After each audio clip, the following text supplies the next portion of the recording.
الحمدللہ والصلاة والسلام علی رسول اللہ اما بعد۔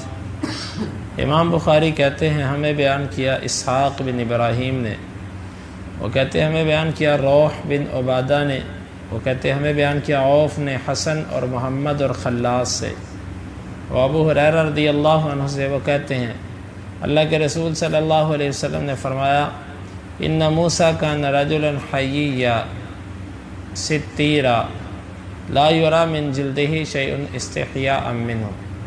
موسیٰ علیہ السلام بہت حیا والے آدمی تھے، بڑے پردے والے آدمی تھے، ان کی جلد، ان کے جسم سے کوئی چیز حیا کی وجہ سے ظاہر نہیں ہوتی تھی، نہیں دیکھی جاتی تھی۔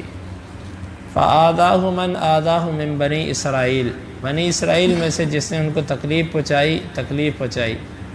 فقال ما یستتر هذا التستر الا من عیب بجلدہ، یہ جو اس طرح کا اپنے جسم کو چھپاتا ہے نا، یہ اس وجہ سے ہے کہ اس کی جلد میں عیب ہے، اما برس، یا تو برس ہے یعنی اس کے جسم پر داغ ہیں سفید رنگ کے، و اما ادرتن، یا اس کو خصیتین میں ورم ہے، و اما آفا، یا اس میں کوئی آفت اور بیماری ہے۔ فإن اللہ اراد ان یبرئہم مما قالوا لموسیٰ، اور اللہ تعالیٰ نے ارادہ کیا کہ موسیٰ کو اس تہمت سے بری کرے جو انہوں نے لگائی۔ فخلا یوما وحدہ، موسیٰ علیہ السلام اکیلے ایک دن خلوت میں ہوئے، فوضع ثیابہ، انہوں نے اپنے کپڑے اتارے، کپڑے رکھے علی الحجر، پتھر پر، ثم اغتسل، پھر وہ غسل کرنے لگے، فلما فرغ اقبل الی ثیابہ لیاخذ، جب وہ فارغ ہوئے تو اپنے پتھر کی طرف، کپڑوں کی طرف متوجہ ہوئے کہ پتھر سے ان کو پکڑ لیں۔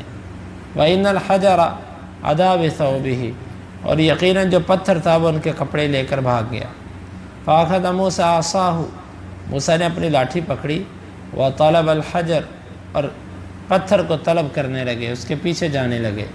فَجَعَلَ يَقُولُ ثَوْبِ حَجَرْ ثَوْبِ حَجَرْ، اور وہ کہے جا رہے تھے میرے کپڑے او پتھر، میرے کپڑے او پتھر۔ حتی انتہا الی ملأ من بنی اسرائیل، یہاں تک کہ وہ پتھر پہنچ گیا بنی اسرائیل کی ایک جماعت تک۔ فرأوہ عریانا احسن ما خلق اللہ وابرأہ مما یقولون، انہوں نے دیکھ لیا موسیٰ علیہ السلام کو بغیر لباس کے، وہ سب سے زیادہ خوبصورت تھے جو اللہ نے پیدا کیا، اور سب سے بری تھے اس تہمت سے جو وہ کہتے تھے۔ وقام حجر، بس اتنا تھا کہ پتھر بھی رک گیا۔ فاخذ بثوبہ، انہوں نے اپنے کپڑے پکڑے، فلبسہ، اور کپڑوں کو پہنا، وطفق بالحجر ضربا بعصاہ، اور پتھر کے ساتھ، پتھر کو اپنی لاٹھی کے ساتھ مارنے لگ پڑے۔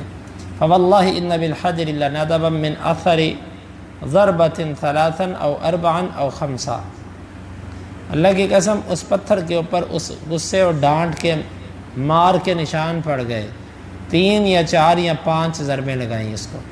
فذلک قولہ تعالی، یہ ہے اللہ تعالیٰ کا یہ فرمان، یا ایھا الذین آمنوا لا تکونوا کالذین آذوا موسیٰ فبرأہ اللہ مما قالوا وکان عند اللہ وجیہا، ایمان والو تم ان لوگوں کی طرح نہ ہونا جنہوں نے موسیٰ کو اذیت دی، اللہ نے اس کو بری کر دیا اس سے جو انہوں نے کہا، اور اللہ تعالیٰ بہت ہی، اور وہ اللہ کے ہاں بہت وجیح مرتبے والے تھے۔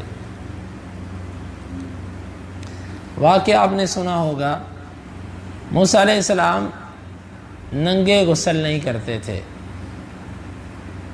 اس سے بظاہر یہ معلوم ہوتا ہے کہ بنی اسرائیل کی شریعت میں ایسا غسل جائز تھا، اسی لیے موسیٰ باقیوں کو منع نہیں کرتے تھے، اور خود نہیں کرتے تھے، کیونکہ انبیاء کے اندر کمال درجے کی حیا ہوتی ہے، خود نہیں کرتے تھے۔ تو بنی اسرائیل نے ان کے ساتھ اس معاملے میں شرکت نہ کرنے پر کہا یار لگتا ہے اس کو کوئی بیماری ہے، کوئی عیب ہے جس کو یہ چھپاتا ہے، یا اس کے جسم کے اوپر پھل بیری ہے، داغ ہیں سفید رنگ کے، یا پھر اس کو جو ہے نا خصیتین کا ورم، یعنی جس کو آپ کہتے ہیں آج کے دور میں وہ بیماری جیسے انسان کی شرمگاہ پھول جاتی ہے، جو ایگز انڈے جو ہوتے ہیں ان کا پھول جانا، اس کو کہتے ہیں ادرا۔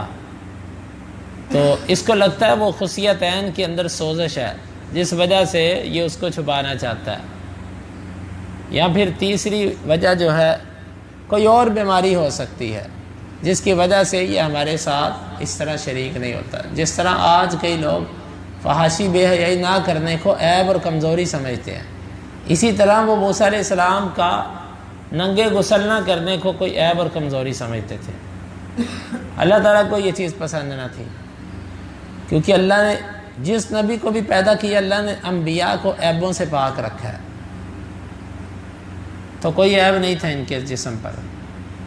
تو ایک دن ایسے ہوا یہ نہانے لگے، اکیلے نہا رہے تھے۔ اس سے معلوم ہوتا ہے کہ اکیلے کپڑے اتارتے تھے، اگر وہ لوگوں کے اندر نہاتے تو کپڑے نہیں اتارتے تھے۔ اکیلے نہا رہے تھے، کپڑے اتارے اور پتھر پہ رکھے، نہانے لگ پڑے۔ نہا کے فارغ ہوئے تو پتھر کی طرف آنے لگے، پتھر دوڑ گیا، پتھر کے پیچھے پیچھے آوازیں دے رہے ہیں، پتھر میرے کپڑے، پتھر میرے کپڑے۔ پتھر آگے رکتا ہی نہیں، موسیٰ علیہ السلام پیچھے پیچھے، پتھر آگے آگے، حتیٰ کہ بنی اسرائیل کے کچھ لوگ ایک جگہ پر بیٹھے ہوئے تھے، عین وہاں پر جا کر پتھر بھی رک گیا۔ اب موسیٰ علیہ السلام نے سب سے پہلے تو کپڑے پکڑے، کپڑے پہنے، پھر اس کے بعد لاٹھی ہاتھ میں تھی، اب پتھر کو پکڑ لیا اور اس کو مارنا شروع کیا۔ 3 یا 4 یا 5 ضربیں اس کو لگائیں اور اس کے نشان پڑ گئے۔ بنی اسرائیل کے لوگوں نے دیکھ لیا کہ یار اس کا جسم تو بہت پیارا ہے، اس کے جسم پہ عیب ہی کوئی نہیں۔ تو پھر انہیں احساس ہوا کہ ہم نے یہ تہمت غلط لگائی تھی۔ اور قرآن میں جو اللہ تعالیٰ نے فرمایا اے ایمان والو تم ان لوگوں کی طرح نہ ہونا جنہوں نے موسیٰ کو اذیت دی، اس اذیت سے مراد یہ تہمت تھی کہ اس کے بدن پر داغ ہے، یہ مراد ہے ایک تفسیر کے مطابق۔ اس آیت کی ایک اور تفسیر بھی ہے، دوسری تفسیر اس کی یہ کی جاتی ہے کہ موسیٰ علیہ السلام کے بھائی جب ہارون فوت ہوئے نا تو بنی اسرائیل نے تہمت لگائی کہ موسیٰ نے ہی ہارون کو قتل کیا، نہیں تو ہمیں ہارون سے ملاقات کروائے، ہارون سے ہم پوچھیں گے تو کیسے فوت ہوا۔ تفسیری روایات ہیں۔ پھر اللہ تعالیٰ نے ہارون کو زندہ کیا اور اس نے بنی اسرائیل کو ان کے سامنے آ کر بتایا کہ بھئی میں تبھی فوت ہوا ہوں، مجھے موسیٰ نے کچھ نہیں کہا۔ تو اللہ نے یہ آیت اتار دی کہ تم ان لوگوں کی طرح نہ ہونا جنہوں نے موسیٰ کو اذیت دی کہ تو نے اپنے بھائی ہارون کو قتل کیا۔ واللہ اعلم، ممکن ہے دونوں چیزیں ہوں، لیکن بخاری کی روایت کے اندر تو یہ چیز ہے۔ بخاری کی روایت میں ہے کہ موسیٰ پر تہمت لگائی تھی اور اللہ نے اس تہمت کے بارے میں کہا کہ تم ان لوگوں کی طرح نہ ہونا جنہوں نے موسیٰ کو اذیت دی۔ اب اس حدیث سے چند باتیں معلوم ہوتی، ان کی شریعت میں یوں جائز تھا، ہماری شریعت میں منع ہے۔ کسی مسلمان مرد کا دوسرے مرد اور کسی عورت کا دوسری عورت کے بدن کو دیکھنا، عورے کو دیکھنا یہ جائز نہیں، ایک دوسرے کے سامنے نہانا یوں جائز نہیں ہے۔ دوسری بات، ضرورت کے تحت،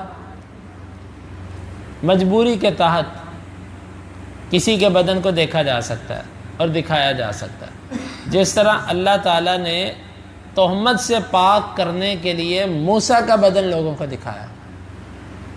لہذا بیماری کی صورت میں، علاج کی غرض سے، مجبوری کی صورت میں، ایسے معاملات میں اپنا بدن اور عورہ اور یہ چیزیں دکھائی جا سکتی ہیں، جس طرح اللہ نے موسیٰ کا بدن ان لوگوں کو دکھا دیا۔ اور تیسری بات یہ معلوم ہوتی ہے اللہ تعالیٰ نے ہر چیز کے اندر احساس رکھا ہے، وہ ہمیں محسوس ہو کہ نہ ہو الگ چیز ہے، یا اللہ جب چاہے ان کو سنا سکتا ہے۔ اب پتھر بے جان ہوتے ہیں، لیکن جب میرا اللہ چاہے ان میں احساس پیدا ہو جاتا ہے۔ اب یہ پتھر اس پر کپڑے رکھے یہ بھاگ گیا، جو میرا رب ایک بے جان اور بے احساس کے اندر احساس پیدا کر سکتا ہے جب چاہے، تو وہ بدن کو بغیر روح کے عذاب دینے پر قادر کیوں نہیں؟ لوگ کہتے ہیں جی بدن مر گیا، ختم ہو گیا، روح نکل گئی۔ جب روح نکل جائے تو بدن کو کیا پتہ چلتا ہے تکلیف ہو رہی ہے کہ نہیں ہو رہی؟ ہم کہتے ہیں یہ تمہارا اصول ہے، میرا رب جب چاہے یوں سزا بھی دے سکتا ہے انعام بھی دے سکتا ہے اور بدن کو پتہ بھی لگوا سکتا ہے۔ جو پتھروں کے اندر احساس پیدا کر سکتا ہے وہ بدن کے اندر کیوں نہیں کر سکتا جس میں روح رہی ہے؟ لہٰذا یہاں پر پتھر کا بھاگنا اس بات کی دلیل ہے کہ اللہ جو چاہے کر سکتا ہے۔ یہ سب ناممکنات ہمارے لیے ہیں، اللہ کے لیے کچھ نہیں۔ اور اگلی بات یہ ہے کہ موسیٰ علیہ السلام کی حیا، پتھر کے پیچھے بھاگے کہ میرے کپڑے دے دو، میرے کپڑے دے دو۔ وہ پتھر وہاں پر جا کر کھڑا ہو گیا، پھر غصے میں مارا اس پتھر کو۔ یہ بھی ایک موسیٰ کا معجزہ تھا کہ پتھر کو لاٹھی سے مارا اور پتھر پر نشان پڑ گئے۔ حالانکہ آج آپ جتنا مرضی مضبوط ڈنڈا لے جائیں اور ماریں جا کے پتھر کو، اس پر کوئی نشان نہیں پڑے گا۔ لیکن موسیٰ علیہ السلام کا یہ بھی ایک معجزہ تھا کہ پتھر کے اوپر مارا اور اس پر نشان پڑ گئے۔ یہ اس لیے کیا کہ اس پتھر نے ایسا کام کیا، حالانکہ کوئی کہہ سکتا ہے کہ یہ پتھر تو مکلف نہیں ہے، جب مکلف نہیں اس کو مارنا کیسا؟ تو اس پتھر نے کام ایسا کیا تھا جو مکلف بندہ کرتا ہے۔ یعنی کپڑے لے کر بھاگ جانا یہ بے جان چیزوں کا تو کام نہیں ہے، جاندار چیزوں کا کام ہے۔ تو انہوں نے اس کے ساتھ سلوک بھی جاندار چیزوں والا کیا، اس کو تعزیری طور پر یہ مارا کہ تو میرے کپڑے لے کر کیوں بھاگا۔